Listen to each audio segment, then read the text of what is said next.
So here today we're going to talk about and also do a presentation demo of a DAO named Moloch. I'm not sure how many of you have heard of Moloch. Like how many of you here? Okay, we have some people here. Yeah, so Moloch isn't a really family-friendly name. So the name Moloch is a child sacrifice daemon. And the reason we picked the name, not because we really fetishize over child sacrifice, but because we're inspired by one of my favorite personal rationalist, Scott Alexander, on his essay Meditation on Moloch. So Moloch represents a host of problems where individual optimal choice doesn't lead to system optimal choice. So for example, you have conditions like race to the bottom or overfishing, and all of that are coordination problems where people optimize for their self-interest, which leads to actually a really not the most optimal point for the overall system. And that optimization problem and the coordination problem also exists in the Ethereum system. So I think like everybody knows the transition from ETH 1.0 and 2.0 is the most important upgrades in the whole Ethereum history. But there's a bunch of coordination problems and funding problems are slowing the process down. So we made Moloch, which is a DAO that is aimed to accelerate the development and transition from Ethereum 1.0 to 2.0 in a voluntary basis.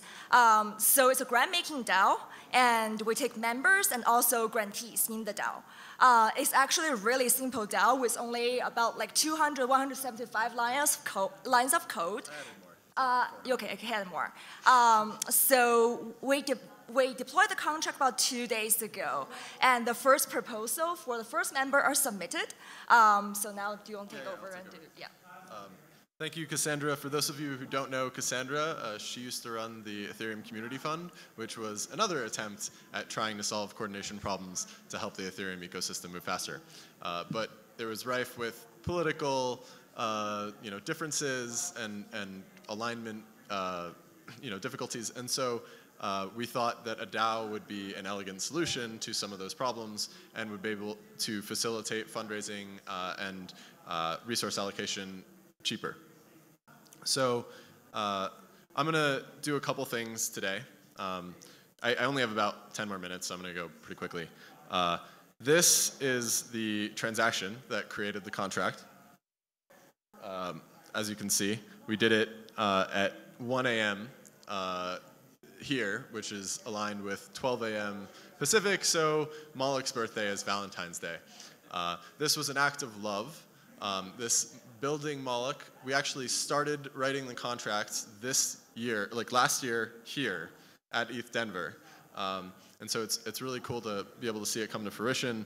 It's been a passion project for a bunch of us. James Young has helped a lot. The Connects team, Arjun wrote the white paper, and his teammates helped build the website as well. Website's almost done. I'll show you some of it.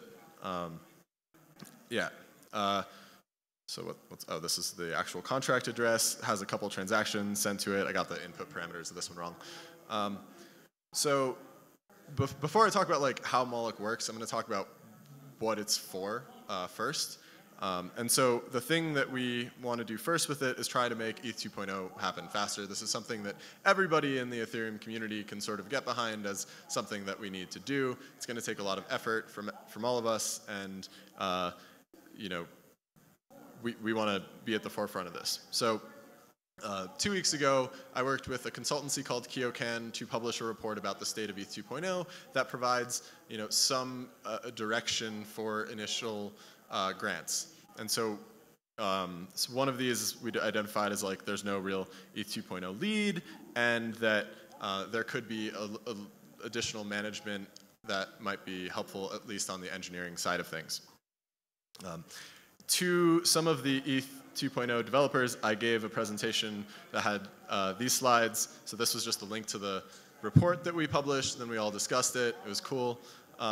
We found that some teams are happy with more structure, and that there's some coordination overhead that could be reduced. Just talking a little bit about what Moloch is. The concept is really interesting in and of itself. These are actually slides from when I was still at Consensus, when I was pitching a different kind of oversight committee called the Resource Allocation Committee, the RAC, at Consensus. Those guys know what it's about.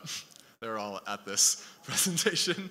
And I tried talking about tragedy of the commons, race to the bottom, etc., arms races, and so forth, and talked about how the adoption of blockchain itself is Moloch because we're giving the banks guns and letting them all shoot it out, and that's great for us. I was initially 2 years ago when I was pitching this kind of thing. It has since evolved. I was trying to build my own version of Consensus.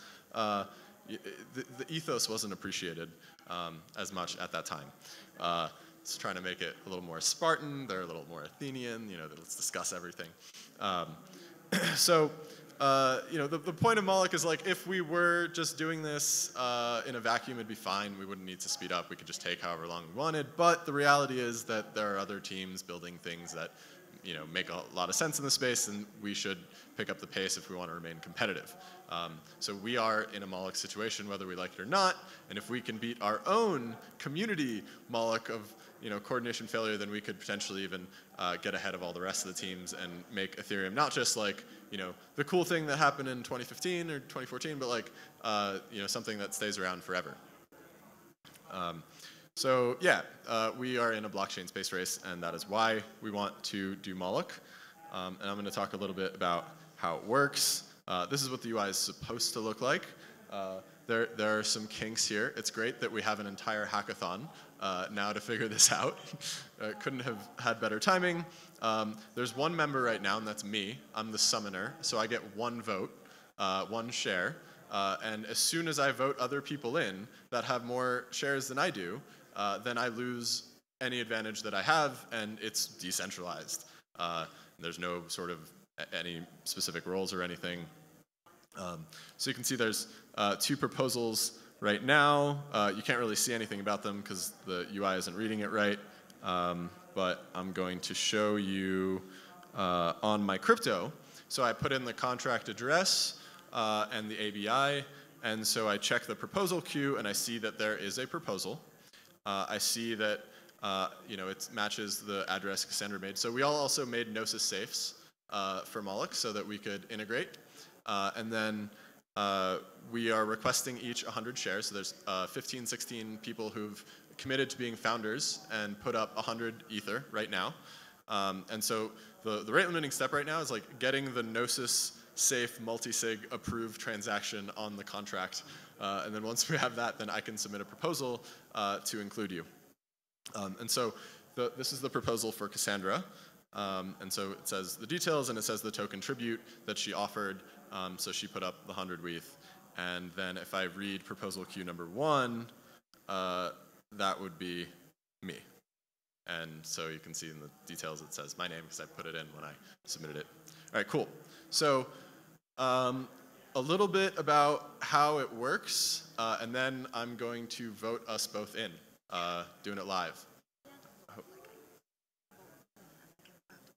No, I have the only vote right now, so I can vote us both in. Right? That's how I'm the summoner. That's how this works. Centralized bootstrapping is great, by the way, as long as there's credible, moving away from centralization. So anyway, how this whole thing works. I should have a better diagram for this, but I don't. But it's pretty simple, so I can just explain it. You submit a proposal. Only members can submit proposals. So because I'm the only one with a share right now, I'm the only one who can submit proposals. Those proposals go to the end of a queue. When a proposal is at the end of the queue, once it reaches the voting period, there's a 7-day voting period. There's 5 proposals a day. So there's a clock internally, which is 4.8 hours, and after 35 of those periods, a proposal is no longer in the voting period, and it enters into the grace period. And so one of the cool things that you can do is you can rage quit. We have this guild, and if you don't agree with how the proposals are being voted on, you can leave and take your money at any time. And that gets around a lot of the game theoretic issues. If you read the Moratorium on the DAO by Ameen published in the right before the original DAO got hacked, he talks about 2 things specifically. One is post-vote grace periods that give everybody the opportunity to exit, and instant withdrawals that mean that even if you can just basically leave it whenever you want, right? And so we did both of those things. So then There's no quorum requirement because it's safe, because you can leave. So most of the time in voting systems, you have a quorum because the decisions are final. In this case, they're not. You have that grace period where you can leave. You can only leave, though, if you didn't vote yes. If you voted yes, then you're stuck. And so this makes it so that, if you are prepared to pay for something, and then if a bunch of other people leave, let's say like half the guild stays, then half the guild leaves and rage quits, then like the people who are remaining are on the hook for twice as much money. Because the way grants are funded, there's only one mechanism. You request shares, and you optionally offer tribute, right? So you can buy shares by putting up Ether as tribute and requesting new shares to be minted. So if there's like $100 million in the guild bank and 100 outstanding shares, you want to come in, you'll offer one new share, and you'll get, and you'll put up $1 million, and so that way the price is sort of the same. Right? But if you want, you can also offer to do some work for the guild. And if you do work, you can also say, I promise to do this work, and then I will request these shares for myself. And so it's sort of one of the first systems that puts capital and labor on equal footing. And I think that's kind of elegant. Okay, so moving on. You ready? To be voted in. You don't actually have to do anything. So now I go here, and I click Submit Vote. And Cassandra's index is 0, and the votes can be either a 0, a 1, or a 2. A 0 is null, means you abstain, so that's what it is by default. 2 would be a no vote, and a 1 would be a yes vote. Really hope I don't have these backwards, because you can't vote again. So I just submitted a thing, so did that work? Hit write, hit generate transaction. Now hit send transaction.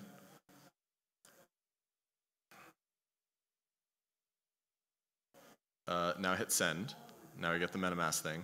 Okay. It's working. So then I hit confirm. Then we can see this. And once this confirms, then I will be able to read Cassandra's proposal again, and hopefully the yes votes will be won. Let's find the proposal queue. There we go. So, still nothing. Still pending. I paid 20 gig away, man. What? So yeah, it's now we just wait. This is the best part of blockchain. ETH 2.0 couldn't happen fast enough. Scalability, y'all. I'm just gonna hit refresh while we watch this grass grow. Oh yeah, there's a bunch of people who deserve thanks. The Graph is one of them because they've helped build a data caching layer for this. What else am I missing? Do you know? Okay. A lot of people inspired this, like Matt Liston has been big on trying to help get a grants DAO put together and had a lot of conversations about this type of thing. So, all right, let's try it again. Oh, there's a yes vote. Okay, nice. It happened. Okay, cool. So Cassandra's been voted in to our guild. Now I'm going to vote myself in. So. No, everybody stay seated. Wait, I can't. That's your proposal index. Okay. So then I do this. Let's just fucking crank it. And then we'll do my vote, and then I'll be in. Oh yeah, Cassandra's whispering in my ears. There's like solicit funding. Yes. If you would like to help, provide funding and join and help, provide input on how we spend that funding, then reach out to somebody and join our guild. So let's see.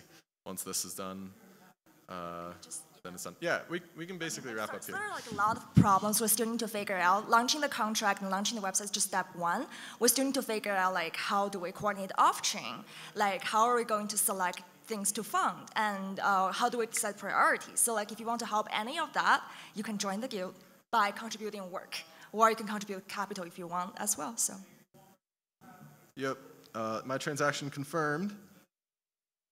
So now I check this, and I check one, that's mine, and I'm like, hey, I got a yes vote. So that concludes our demonstration. I'm excited to seeing where this goes. I highly encourage everyone to fork it. We built a sort of minimum viable DAO. We took all the lessons of the DAO hack and we tried to make the simplest thing we possibly could. We stripped everything down to about 200 lines of code, and then I only added a couple more as like safety mechanisms to allow you to like abort a proposal that you didn't agree to the terms of, and also to like add a little bit of a permission system so that I can have like the Gnosis safe as my main key, and then like have another key that I use to actually do the votes, and then like one can reassign the other, stuff like that. So yeah, thanks.